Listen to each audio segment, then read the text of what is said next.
we were talking about different things in the Amazon. Should we rewind and figure out what we said? We had the serpent god you were talking about. Before Quetzalcoatl, before that. I have another question. The Olmecs, you were talking about the genetics of these people that live in Native Americans, that they vary widely. But the Olmecs seem to have very similar features, the thick lips, the wide noses. Why do we think that is? Well, this is part of a curious mystery that is not unconnected to the genetic mystery. It's been known by archaeologists for quite a long time that there are anomalous skulls in parts of Brazil, which appear to show very strongly Polynesian or African features, very much like the features that we see on the Olmec heads. And a number of archaeologists who got into trouble with their colleagues for this have used that to argue many years ago, 30, 40 years ago, that the settlement story of the Americas is much more complicated than we've realized. And what the DNA is doing is it's telling us that there was something really weird happened with settlement.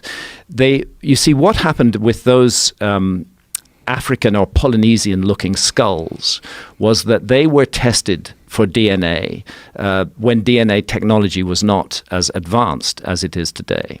And what that DNA showed was that they were more closely related to modern Native Americans than they are to any other people in the world. So the notion that there was some connection with Polynesia or Africa was dismissed. But now that we have very firm evidence of an Australasian genetic signal, Australian Aborigines, Papua New Guinea, Melanesians, with those kind of features, now that we have the genetic evidence that is found in the Amazon, we have to go back to that old evidence and reconsider it. Wow.